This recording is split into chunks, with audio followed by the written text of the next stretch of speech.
Hello everyone, आज हम media and society में नेक्स्ट टॉपिक करने वाले हैं which is media and rising crime.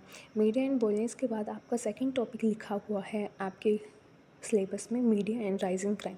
वैसे दोनों के दोनों सेम ही पॉइंट्स हैं कुछ बट आपको हेडिंग चेंज करनी है, कुछ पॉइंट्स चेंज करनी है जो कि हम इसमें डिस्कस करने वाले हैं for 16 marks. So let get start.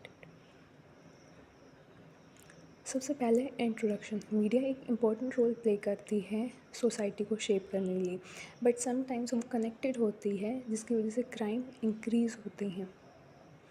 और जैसे कि क्राइम सीन्स दिखाना, क्रिमिनल वेपन्स दिखाना, है ना, वॉयलेंट एक्ट दिखाना जो कि यूथ को बहुत ज़्यादा इम्पैक्ट करती है, इन्फ्लुएंस करती है। और भी सब पीपल्स को करती है बट यूथ को कुछ ज़्यादा ही इन्फ्लुएंस करती है।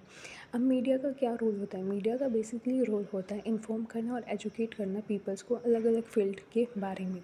बट वो कुछ बार मतलब समटाइम्स वो ग्लोरीफाई करती है, मतलब उसको इंक्रीज़ करती है, उसको अच्छा दिखाती है ना, क्रिमिनल्स को या फिर क्राइम्स को जो आजकल की जैसे मूवीज़ चली हुई हैं।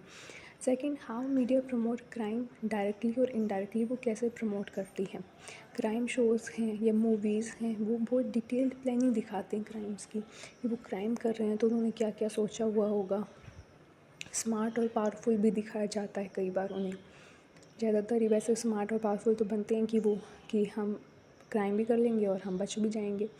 न्यूज़ रिपोर्ट तो देखो, कई बार ज़्यादा रिपोर्ट देना, डीपली रिपोर्ट देना कैसे क्राइम हुआ, विक्टिम्स के या माइनर्स के फेस दिखाना which is unethical. Social media पे भी जो फेक न्यूज़ होती हैं, हेट स्पीच होती हैं, वो जल्दी से ट्रिगर होती हैं, वॉयलेंस मतलब भड़क जाते हैं पीपल्स। वायरल जो वीडियोस होती हैं वो फाइट की होती हैं, हैरासमेंट इंक्रीज़ होता है, क्रिमिनल थिंकिंग इंक्रीज़ होती है जिसकी वजह से, क्योंकि सोशल मीडिया को आजकल यूथ बहुत देखती है। अब उसका इम्पैक्ट क्या होगा? सबसे पहले यूथ अट्रैक्ट करता है गैंगस्टर और क्रिमिनल लाइफस्टाइल को, कि हमें तो ऐसे ही लाइफस्टाइल चाहिए। और फियर और इनसिक्योरिटी भी बढ़ती है, क्योंकि आसपास वाले जो लोग हैं वो अपने आप को अनसेफ फील करने लगते हैं। कॉपीकैट क्राइम का क्या मतलब है कि जो पहले क्राइम हो गया जिस टाइप से हुआ उसी टाइप से वही वाला क्राइम रिपीट होना। और जैसे जैसे वॉयलेंस बढ़ता है तो पीपल जो होते हैं, अलग अलग जो लोग होते हैं वो नॉर्मलाइज कर लेते हैं कि अच्छा ये तो हो रहा है, तो उनके उसके में वो रिएक्ट करना स्टार्ट नहीं करते।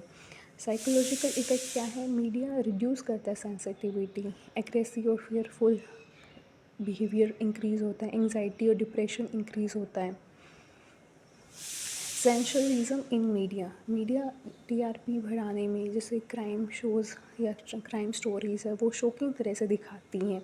न्यूज़ हेडलाइंस भी ऐसे ही ड्रामेटिक और स्केरी होती है। ज़्यादातर फोकस एंटरटेनमेंट में है, ना कि ट्रू।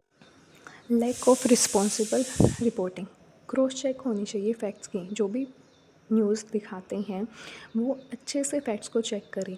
क्योंकि मान लो कि अगर एक कोई भी पर्सन है उसको अगर मीडिया ने रॉन्ग डिक्लेयर कर दिया, बट और फिर बाद में उन्होंने कहा कि ये तो फेक न्यूज़ थी, लेकिन सोसाइटी तो उस पीपल को वैसे ही देखेगी ना। और कई बार जो भी एक बार मीडिया में दिखाने के बाद अब उस पीपल का रहने में तो मुश्किल होगी, वो सोसाइटी में कैसे रह पाएगा अच्छे से।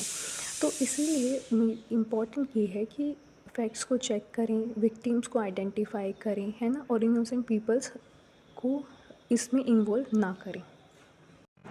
सो यहाँ पे आपका टॉपिक फिनिश हो जाता है। ये बुक बहुत इजी है बट आपको बस हेडिंग्स याद रखनी है कि आपको अगर एक टॉपिक दिया जाता है तो कौन कौन सी हेडिंग बनानी है, फिर कंटेंट आप खुद एक्सप्लेन कर सकते हैं।